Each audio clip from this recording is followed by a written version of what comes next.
Everyone, welcome back to our channel. সবাই কেমন আছেন? আশা করছি সবাই ভালো আছেন। আজকে নতুন আরেকটা ব্লগ নিয়ে চলে আসলাম। তো বাবার বাড়ি থেকে বেরিয়ে আমি শ্বশুর বাড়িতে চলে এসেছি। তো এটা হচ্ছে প্রথমে এসে আমি আমার বারান্দার মানে অবস্থা দেখছিলাম যে কীরকম হয়েছে। মাশাল্লাহ, গাছগুলা খুবই সুন্দর তরতাজাই ছিল। প্লাস কুমড়ো গাছটা কিন্তু খুবই বড় হয়ে গিয়েছে। আর এখানে পুঁই শাকটা আছেই, আর মরিচ গাছটা একটু বড় হচ্ছে। আর নীলকণ্ঠ গাছটাও খুবই বড় হয়ে গিয়েছে। আমি তো প্রায় অনেক দিনই বাড়িতে থেকে এসেছি, যার কারণে আসলে গাছগুলো অনেক বড় হয়েছে মাশাল্লাহ। তো নীলকণ্ঠ গাছে কিন্তু ফুল ফুটেছে, 3টা ফুল ফুটেছে মাশাল্লাহ, এখন রোজই ফুল দেয়। তো আমি এসেছি কিন্তু আরও অনেক দিন আগেই, শুক্রবারই এসেছি। তো এখন এই তো গাছে মাশাল্লাহ তরতাজা আছে, যা দেখে মনটা শান্তি হলো। আমার শাশুড়ি আম্মা, আমার ননদের মেয়েরা ওরা খুব যত্ন করেছে, যার কারণে গাছগুলো ভালো ছিল। আর বৃষ্টিও তো ছিল, বৃষ্টির কারণে আরও গাছগুলো তরতাজা ছিল। তো সকালবেলায় এখন এসে বাড়ি থেকে এসে স্বাস্থ্যটা খুবই একটু হয়ে গেছে। তো ভাবলাম যে আবার শুরু করি ডায়েট, দেখি 1 মাসে কতটুকু ওজন কমাতে পারি। তো 1 মাসে টার্গেট থাকে 5-6 কেজি এরকম টার্গেট থাকে ওজন কমানোর। তো আল্লাহ রহমতে ওরকম পারা যায়। তো আপনারাও চাইলে আমার এই ভিডিওগুলো দেখে কিন্তু ওজন কমাতে পারেন। তো সকালবেলা ঘুম থেকে উঠে আগে আমি পানি খেয়েছি, এই গ্লাসটা দিয়ে 1 গ্লাস পানি খেয়ে নিয়েছি। সাথে কিছু এক্সারসাইজ করেছি, যখন আমি হাঁটতে যেতে পারি না, যার কারণে ঘরে এক্সারসাইজগুলো করি। তারপর এখানে প্রায় 2 অর্ধেকটা লেবু নিয়েছি, শুধু 1 ফালি লেবু রয়ে গিয়েছিল, পুরাটা লেবু আমি চিপে নিয়েছি। নেওয়ার পরে চিয়া সিড দিয়েছি 2 চামচ, দিয়ে একটু ভিজিয়ে রেখেছিলাম। তো এখন হালকা কুসুম গরম পানি করে আমি এখন এই লেবু পানিটা খেয়ে নেব খালি পেটে। তো খালি পেট বলতে আগে পানি খেয়ে নিয়েছি। অবশ্যই কিন্তু লেবু পানি খাওয়ার আগে নর্মাল পানিটা খাওয়ার চেষ্টা করবেন। তো এখন এখানে আমি চার জন্য পানি বসিয়ে দিয়েছি, আমার শাশুড়ি আম্মার আমি একটু চা খাবো। তো চা ছাড়া তো চলবে না। তো ডায়েট করলে কি হবে, চা খেতে হবে, দরকার হয় চিনি খাবো না, তারপর চা খেতে হবে। তো এখানে আমি এখন লেবু পানিটা খেয়ে নিচ্ছি। তো এটা কিন্তু আমাদের শরীরের জন্য খুবই খুবই উপকারী একটা পানি। সাথে চিয়া সিড খেলে আপনার প্রেশার লো থাকে, লো না, যাদের হাই প্রেশার তারা একটু কন্ট্রোলে থাকে, আর যাদের লো প্রেশার তাদেরটাও কন্ট্রোলে থাকে। তো এখানে চাও হয়ে গিয়েছে, আর আমি পাশ থেকে একটা ডিম পোস্ট করে নিয়েছি। তো শুধু চা আর ডিমটাই খাবো, রুটি কিছু খাবো না। আর এখন বেশিরভাগই রান্না ইউজ করা হচ্ছে সরিষার তেল। তো ডিমটাও কিন্তু আমি সরিষার তেলে ভেজে নিয়েছি, খুবই অল্প পরিমাণে তেল দিয়েছি, দিয়ে ডিমটা পোস্ট করে নিয়েছি। তো চা খেয়ে নিয়েছি, চার ভিতরে কিন্তু আমি চিনি দিইনি, আমারটা একদম চিনি ছাড়া চা ছিল। আর একটু ডিম খাচ্ছিলাম একটু একটু করে। তো এটাই হচ্ছে আমার সকালের নাস্তা। চাইলে আপনারা শসাও রাখতে পারেন। তো আমি আর শসাটা খাইনি, প্রচুর পরিমাণে পানি খেয়েছি, যার কারণে পেট একদম ফুল হয়ে গিয়েছে। তো এখন আমি একটু একটু করে ডিমটা খাবো আর চাটা খাবো, বাস এতটুকুই। আপনারা চাইলে একটা রুটি খেতে পারেন, কিন্তু খাবারটা আস্তে আস্তে কন্ট্রোলে আনলে হয় কি, আমাদের স্বাস্থ্যও ভালো থাকে এবং যে কোনো কাজ করতে মনটাও ভালো থাকে। আর আপনাদের সাথে আজকে আরেকটা জিনিস শেয়ার করতেছি, এটা হচ্ছে আমি একটা রিং নিয়েছি, অনেক কষ্ট করে কিছু টাকা জমিয়েছিলাম। তো সেই জমানো টাকা দিয়ে আজকে একটা রিং নিয়েছি। তো আমার এর আগে একটা রিং হারিয়ে গিয়েছে। আপনারা যারা আমার ভিডিওগুলো দেখেন তারা নিশ্চয়ই খেয়াল করবেন, আমার বাম হাতে 2টা আংটি ছিল, তো একটা আংটি হারিয়ে গিয়েছে। তো মনটা খুবই খারাপ ছিল, অনেক দিনের আংটিটা ছিল আমার, প্রায় 9 বছর আমার হাতে ছিল, আংটিটা হারিয়ে গিয়েছে। তো তারপর থেকে আবার কিছু টাকা জমিয়ে আমি আংটিটা কিনেছি। আর আসলে নিজে টাকা জমিয়ে বা নিজে উপার্জন করে কোনো কিছু কিনা, তো সেটার কিন্তু আনন্দের শেষ থাকে না, তাই না?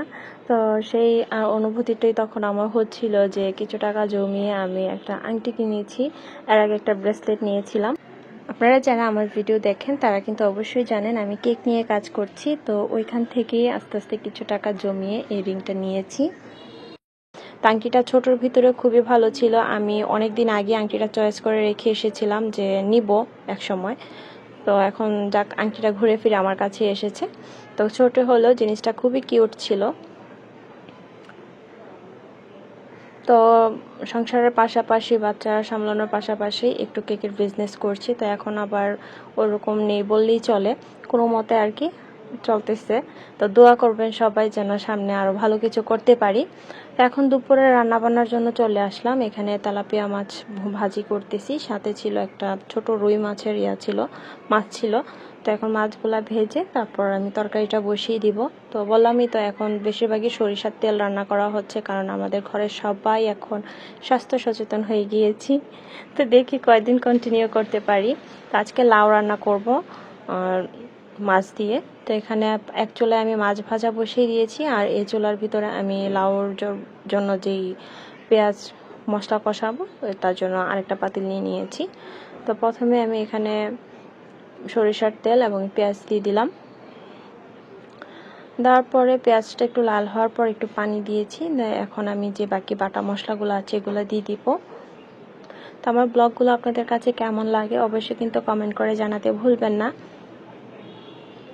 এখানে রসুন বাটা দিয়ে দিলাম 2 টেবিল চামচ। তো লাউ রান্না করার ক্ষেত্রে কিন্তু রসুন বাটাটা খুবই ইম্পর্টেন্ট, এটা দিতেই হবে। আর এখানে লবণ দিয়ে দিচ্ছি পরিমাণ মতো। এখন দিয়ে দিব হলুদের গুঁড়া অল্প একটু, মরিচের গুঁড়া অল্প একটু, ধনিয়ার গুঁড়া অল্প একটু। লাউর তরকারিতে এত মশলা তো দেওয়া লাগে না, খুবই অল্প পরিমাণে দিয়েছি। দিয়ে এখন ভালো করে মশলাটা কষিয়ে নিব।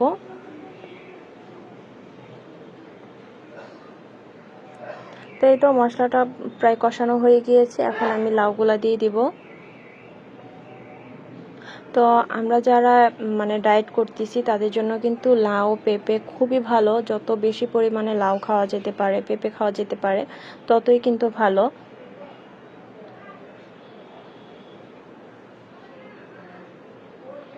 তো আমি যেভাবে চলি আসলে সেভাবে যদি কেউ কন্টিনিউ করতে চায়, ডায়েট করতে চায়, তারা চাইলেই কিন্তু ভাত খেয়েও কিন্তু ওজন কমানো যায়।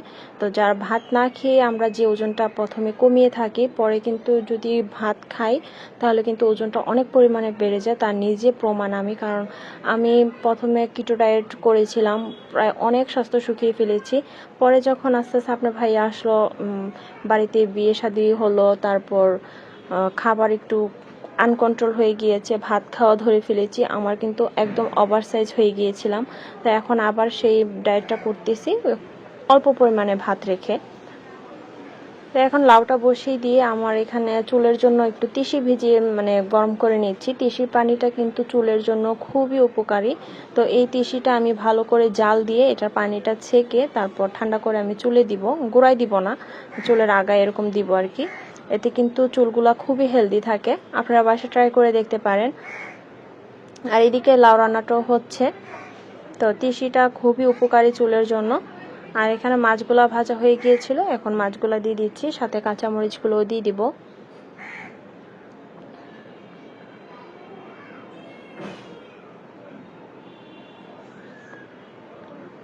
কাঁচামরিচগুলো দিয়ে এখন ঢেকে রেখে দিব, আর ভাজি করব আজকে।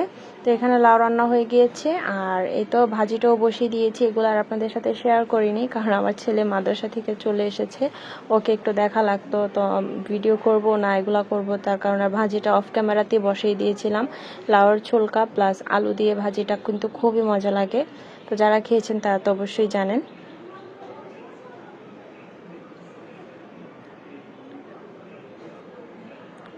তাই তো আমি দুপুরের খাবার নিয়ে বসে গিয়েছি। এখানে কিন্তু আমরা যে মেজারমেন্ট কাপগুলা, এই কাপ দিয়ে 1 কাপ ভাত নিয়েছি, অল্প একটু ভাজি প্লাস লাউ নিয়েছি বেশি করে, আর শসা নিয়েছি। খাওয়ার আধা ঘন্টা আগে কিন্তু আমি প্রায় 1 গ্লাস পানি খেয়ে নিয়েছি। তো এতে কিন্তু খিদাটা কম লাগে, ভাত খেতে এত মনে চায় না। আর 1 সপ্তাহ এরকম করে চললে কিন্তু ঠিক হয়ে যায়।